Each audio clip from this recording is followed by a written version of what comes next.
Governor Arif Muhammad ഖാനെതിരെ ഇന്നും തൃശൂരിലെ SFIയുടെ കരിങ്കൊടി പ്രതിഷേധം. എങ്ങണ്ടിയൂരിൽ വെച്ചായിരുന്നു ഗവർണറെ കരിങ്കൊടി കാട്ടിയത്. സംഭവത്തിൽ 2 വനിതകൾ ഉൾപ്പെടെ 14 പേരെ കസ്റ്റഡിയിലെടുത്തു. ഇന്നലെ തൃശൂർ ഗവൺമെന്റ് മെഡിക്കൽ കോളേജിൽ ബിരുദദാന ചടങ്ങിനെത്തിയ ഗവർണർക്കെതിരെ SFI വിവിധയിടങ്ങളിൽ കരിങ്കൊടി പ്രതിഷേധം സംഘടിപ്പിച്ചിരുന്നു. 10ലധികം വരുന്ന SFI പ്രവർത്തകരുടെ നേതൃത്വത്തിലായിരുന്നു ഏങ്ങണ്ടിയൂരിൽ കരിങ്കൊടി പ്രതിഷേധം സംഘടിപ്പിച്ചത്. ഗവർണറുടെ വാഹനത്തിന് തൊട്ടരികിലെത്തിയാണ് പ്രവർത്തകർ കരിങ്കൊടി കാണിച്ചത്. CRPF സുരക്ഷയും പോലീസ് സുരക്ഷയും മറികടന്നായിരുന്നു പ്രതിഷേധം. സംഭവത്തിൽ 2 വനിതകൾ ഉൾപ്പെടെ 14 പേരെ പോലീസ് കസ്റ്റഡിയിലെടുത്തു.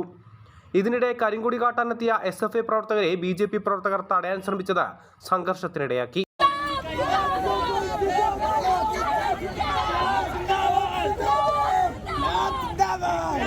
ഇന്നലെ അത്താണിയിൽ നിന്ന് മെഡിക്കൽ കോളേജിലേക്കുള്ള യാത്രയിൽ പലയിടങ്ങളിൽ ഗവർണർ പ്രതിഷേധ ചൂടറിഞ്ഞു. തിരൂർ ക്ഷേത്രത്തിന് മുന്നിലും വെളപ്പായ പാലത്തിന് സമീപവും മെഡിക്കൽ കോളേജിലേക്കുള്ള വഴിയിലുമാണ് ഗവർണർ കരിങ്കൊടി കണ്ടത്. സംഭവവുമായി ബന്ധപ്പെട്ട ഇന്നലെ 30ലധികം പ്രവർത്തകരെ പോലീസ് കസ്റ്റഡിയിലെടുത്തിരുന്നു. ഇന്ന് ജില്ലയിൽ വിവിധ പരിപാടികളിൽ പങ്കെടുക്കുന്ന ഗവർണർക്കെതിരെ പ്രതിഷേധം തുടരുമെന്ന് SFI വ്യക്തമാക്കി. അമൃത ന്യൂസ്, തൃശൂർ.